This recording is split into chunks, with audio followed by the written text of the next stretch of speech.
The next match is Darby Allin versus Cody Rhodes. Cody put Darby Allin on the match or on the map a couple years ago by going 20 minutes with him in a draw. What did you think of the match? I thought this was awesome. Yeah, looking back at the card before I watched the show, this was the match I was most looking forward to. I loved this match. I took a picture of me watching it and sent it to Cody, and I said, "Hey, dude, I'm not trying to blow smoke. I hate putting other wrestlers over." I said, "But this match is beautiful. This is so beautiful." I took notes on this match because it was so good. They start off with wrestling, and they start off with holds, right?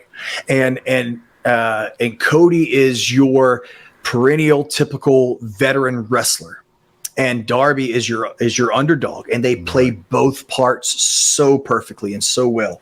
But they were exchanging holds, and that's what our business is based around. The reason there are high spots, and I've told so many wrestlers this, the reason there are high spots is because there are holds.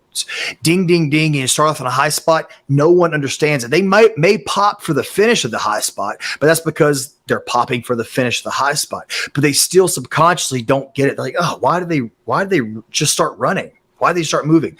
The basis of our business is holds. You start off with a hold. You can't wrestle your way out of it, so you shove them off to get out of that hold, and that's where the high spot starts. That was so incredible.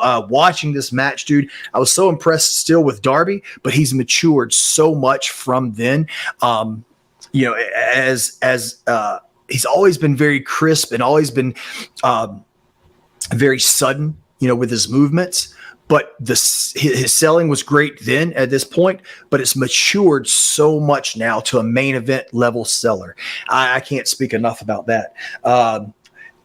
Cody was out wrestling Darby, and then finally Darby out wrestled Cody. He got the better of him, and Cody got embarrassed, an emotion that everybody understands. He got embarrassed that he got out wrestled and then got out quicked, following right after that, got out quicked by Darby.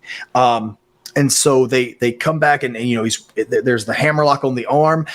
Cody reverses or whatever. Darby reaches back and Cody picks him up and bumps him on the on the ramp with a hammerlock slam, and that's how they started. That was brutal. Yeah. Looked brutal. But what Cody did was not illegal. Right? These are two baby faces. You got to remember that. What Cody did was not illegal, but this match had been worked so beautifully up to this point that people subconsciously thought, oh, Cody, why did you have to do that? You didn't have to, you know what I mean? You didn't have to go to that.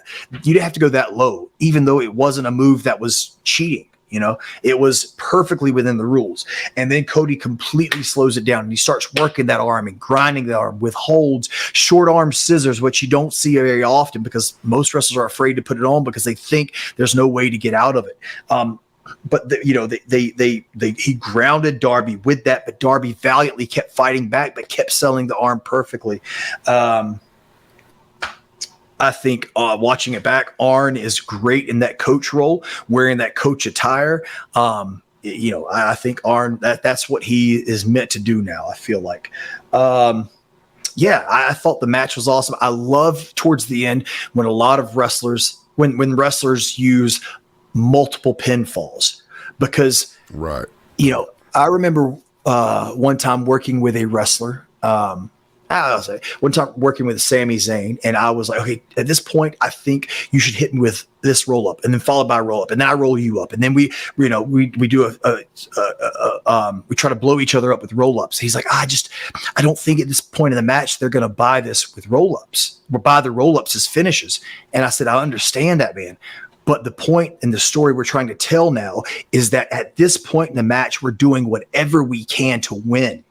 So just because they don't count 1, 2, 1, 2, 3, oh my God, that's not the point of this part of the story. The point is subconsciously they think they're doing whatever they can, taking any advantage they can to win, any pinfall they can to win, and that's what they did. And then Darby, beat him with a roll up, and I thought it was beautifully executed. It was a great match that told the story of passing the torch to Darby Allin from Cody Rhodes. Of course, Arn Anderson was the coach out there.